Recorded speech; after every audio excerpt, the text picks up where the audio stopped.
Right, so we'll go through E6-2 and E6-4, some more examples, now looking at FIFO and weighted average cost. So again, you will want to print out a copy of the templates to go through these for the question. And as I've said a million times before, please try this on your own first. Practice makes perfect. It's the best way to make sure you actually understand. And it always seems easier if you're just following along with someone, so I really want you to try this on your own first. If you haven't yet, just pause this, go try it, and then come back and watch this solution video. Okay, I also probably feel like I've said this a million times because I just got partway through this. The dog was whining, needed to be let out, so I'm going to restart. So maybe you haven't heard it as many times as I feel like I've said it. But, okay, that's the joys of online. All right, so we'll start with E6-2. It says, Elmo's Music carries a large inventory of guitars and other musical instruments. The store uses the FIFO method and a perpetual inventory system. Company records indicate the following for a particular line of guitars that sell for $600 each. So it gives us a variety of information. Now required is to prepare a perpetual inventory record for the guitars. Then determine the amounts Elmo Music should report for ending inventory and cost of goods sold under FIFO. So we're going to look at FIFO first. And reminder that FIFO, we have to keep each cost separate. And then the first ones that are in are the first ones that go out. So we know here that we are talking about guitars. So we could label our chart here so that we know when we look at it, this is the costing for guitars. And then the first thing it tells us in that chart there is our opening balance on May 1st. And we had a quantity of 5 at a cost of $900 each. So remember, quantity times unit cost equals the total cost. So this is $4,500. The next transaction that happens is on May 6th, and we sell 3 units. So since we only have one costing item here, that will be what we sell each of these 3 at. So they all have a unit cost of $900. Again, quantity times unit cost equals total. So the total cost sold here was $2,700. And you always update your inventory on hand. So we take our quantity minus the quantity sold. So 5 minus 3, we're left with 2. The sale doesn't change this. These are at $900. So 2 units at $900 equals a total cost left of $1,800. Now the next transaction is on May 8th, and we're purchasing 10 new guitars at $840 each. So under our purchases, we have a quantity of 10. The unit cost is $840. Quantity times unit cost equals the total cost of $8,400. So now this is where on FIFO, we're going to say, well, we still have 2 units at $900, which was our $1,800 cost. And now we also have 10 units at $840, so $8,400. So as at this day, we want to show both of those. We need to rewrite the 2 units and then put the 10 below it. Okay, next transaction on the 17th, we sell 4 units. So FIFO, we have to say what were the first units in, those are the first ones out. So we have 2 left at $900, so we're going to sell those 2 first. But we sold a total of 4, so now we're also selling 2 units at that $840 cost.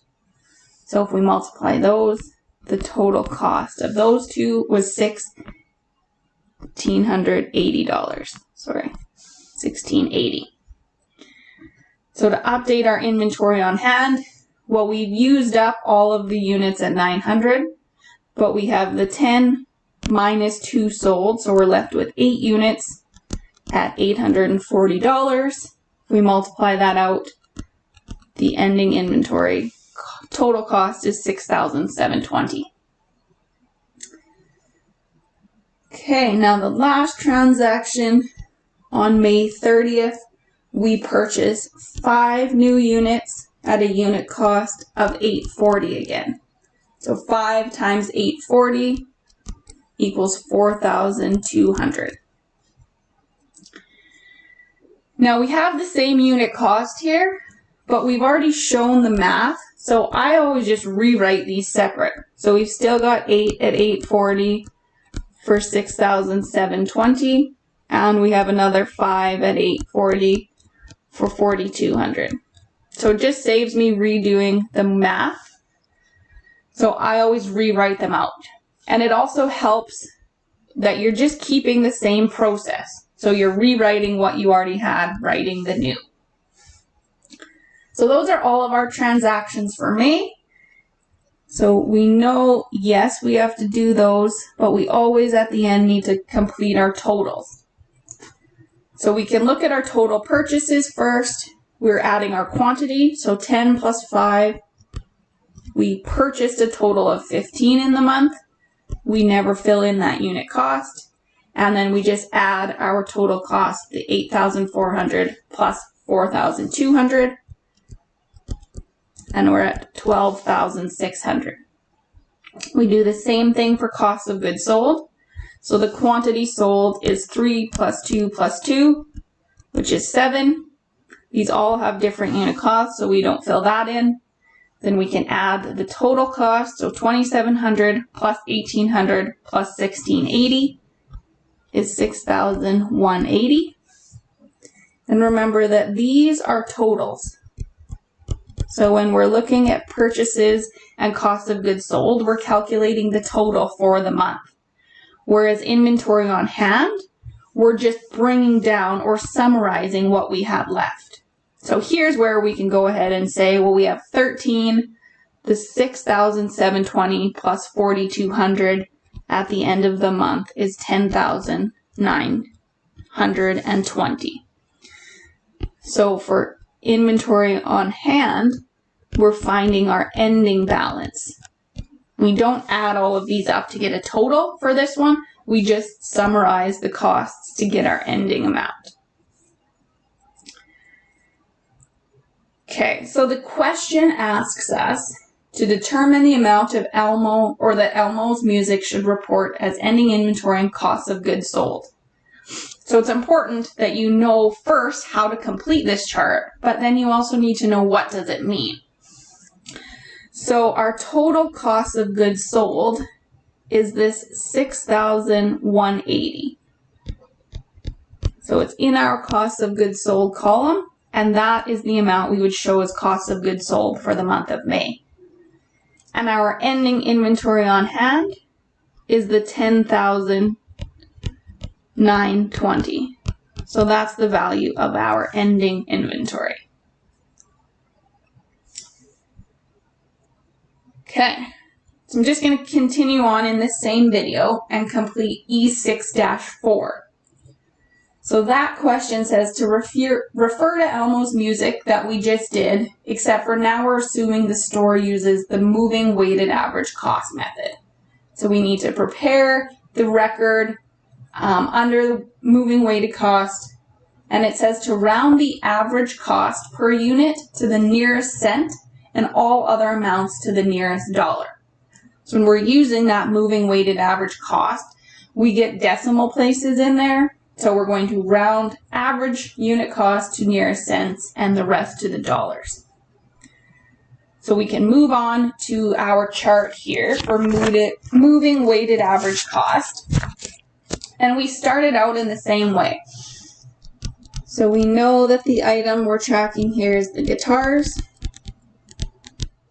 And then we're just going through the information. So again, same opening balance on May 1st. Is 5 units at $900. which is a total unit cost of $4,500. The sale that we had on the 6th, we sold 3 units. Well, again, we just start with that same amount, so we still sell them at a unit cost of $900. So we're at $2,700. So that looks the same. And when we figure out the inventory on hand, we take 5 minus 3 is 2. We never recalculate unit cost when it comes to a sale. So we just move down the 900 and we say 4,500 minus 2,700 equals 1,800. So remember, for moving weighted average cost, or we can say that, I'll do it on the next one, sorry. Okay, May 8th is our next transaction, and here we have a purchase. So we're buying 10 units at $840 each, so a total of $8,400. So we always just multiply that out for the purchases. But now is where we have the new step for weighted average. So whenever there's a purchase, we have to recalculate the inventory on hand. So we always do this in this order. First, you find out the quantity. So we're going to add the 2 that we had plus the 10 that we bought. So we're left with 12. The second step is the total cost. So take the 1,800 plus 8,400. And that gets us to 10,200. And then third, for unit cost, we're dividing 2 by 1. So divide our total cost by our quantity. So I'll just write that. Total cost,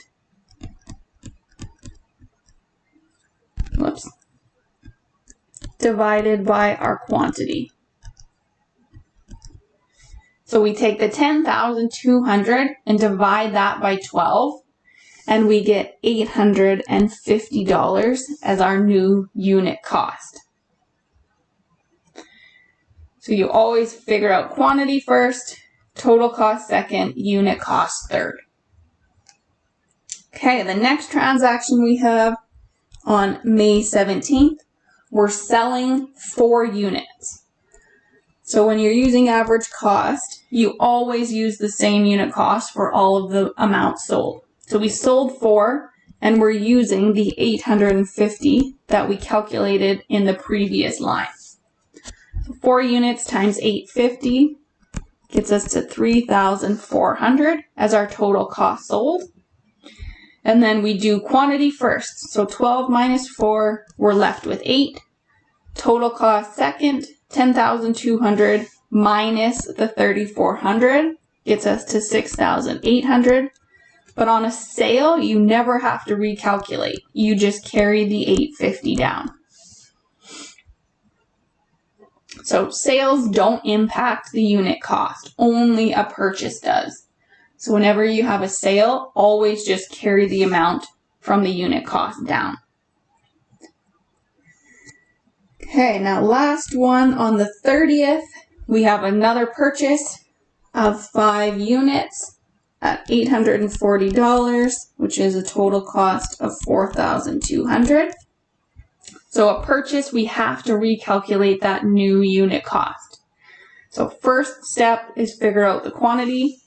So we had 5 plus the 5 we purchased, or we had 8 plus the 5 we purchased gets us to 13. And second, we figure out the total cost. So 6,800 plus 4,200. We're left with 11,000. And then third, that's where we take the total cost of 11,000. We divide that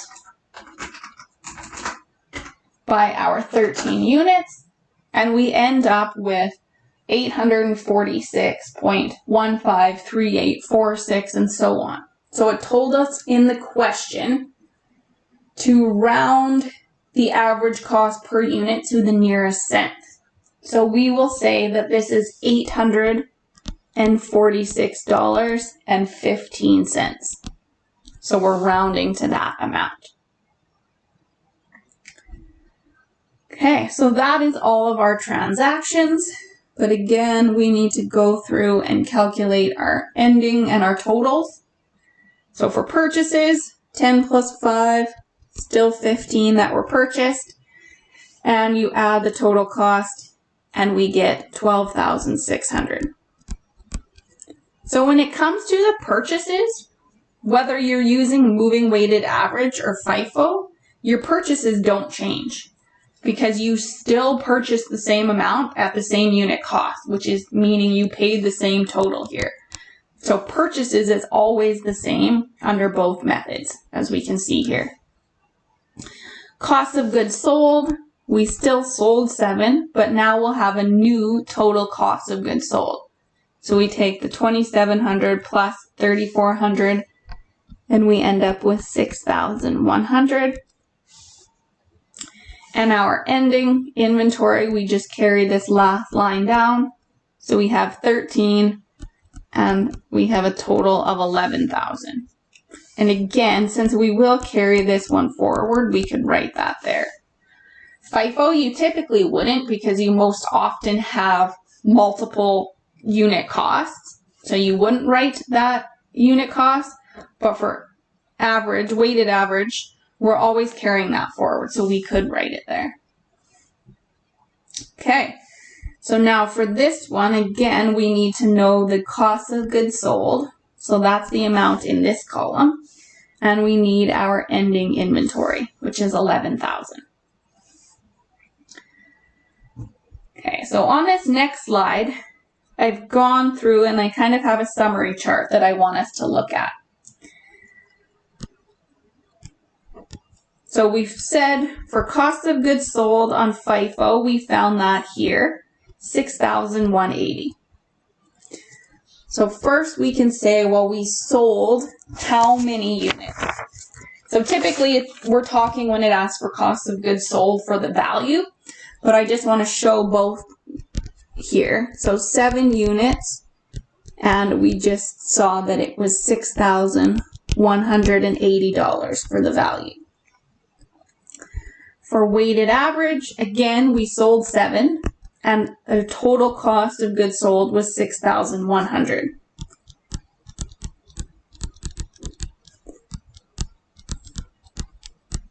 So again, I wanted to do this to point out that the units doesn't change under the methods either, because that's part of the question. That's just what the person bought. They bought 7 units overall, or the multiple customers. So regardless of what costing system you're using, the number of units in opening, purchases, and ending inventory will always be the same. Okay, so next we can look at ending inventory. Under FIFO, we had 13 units, and our total cost was $10,920. So that's the value of our inventory.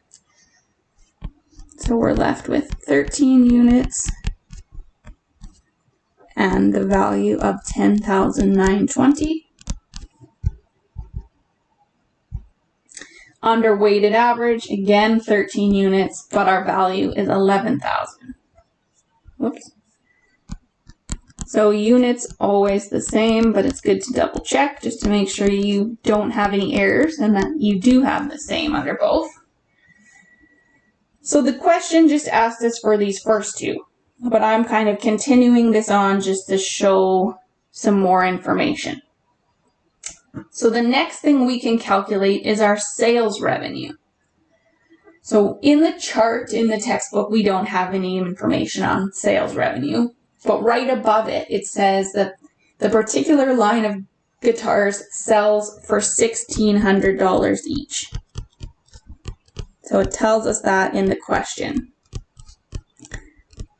And therefore, we know the number of units sold, so we can take that and figure out the total sales revenue, since we also know the selling price. So we had 7 units times $1,600 each. We can figure out that our total sales revenue is $11,200. And we, regardless of what the costing we figured out is under FIFO or weighted average, the sales revenue is still the same. because you still sold the same number of units for the same price. So we can really just move this 11,200. It will be the same revenue under weighted average. Now, gross margin. Does anyone remember how we calculate gross margin? It's equal to our sales revenue minus our cost of goods sold.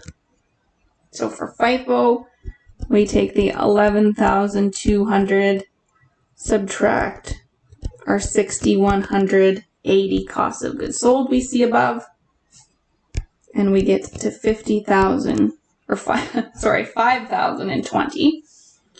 For weighted average, 11,200, our COGS was 6,100. So here our gross margin is 5,100. Okay, so looking at that, which one looks better? Who has the better value on their statements? So if we look at gross margin, we know that we want a higher gross margin. It means that we were selling for more than our cost of goods sold, and we have more money available to pay our other expenses. So here we have the higher margin under weighted average and a lower margin under our FIFO. And the reason for that is because under our FIFO, our cost of goods sold were higher, and under weighted average, we had a lower cost of goods sold. So our revenue was the same under both, but FIFO created a higher value in cost of goods sold. And why is this? So to figure out why, we need to look back at the textbook and look at, in the chart that it gave us in E6-2, look at our unit costs. So the opening amount that we had was $900, and then our purchases after that were at $840. So our unit costs in the purchases were decreasing as time went on. They went down from $900 to $840. So if we think about cost of goods sold under FIFO, the first in are the first out. So here our costs, or our unit costs of the purchases, went down. So the first ones in were more expensive, and therefore they moved into cost of goods sold first. So the higher value items left and went into cost of goods sold. This meant that we had a higher value in our cost of goods sold under FIFO. Under weighted average, each time we had a purchase, we were recalculating a new unit cost. So these lower value unit costs calculated out a lower unit cost on hand after. So it drove down the unit cost that we had. Therefore, when we made this sale, we were selling at a lower unit cost. And because of that, our cost of goods sold under weighted average is at this lower amount. If we consider ending inventory for FIFO, well, now we're left with the last purchases. So the last thing that is purchased is what stays in ending inventory, since the first ones went out first. Well, here our unit cost when we purchased it was going down. So when we're left with ending inventory, we're left with these lower value guitars. So our ending inventory amount is lower under FIFO. So it's nice to look at numbers and see this, and this will always be the case when you have prices that are decreasing. So if your purchase prices as you go on continue to decrease, weighted average cost will always look better than FIFO because it will create this lower cost of goods sold and a higher ending inventory amount. So in our next video, we'll go through some slides on that, but this was a good example to see it with numbers involved.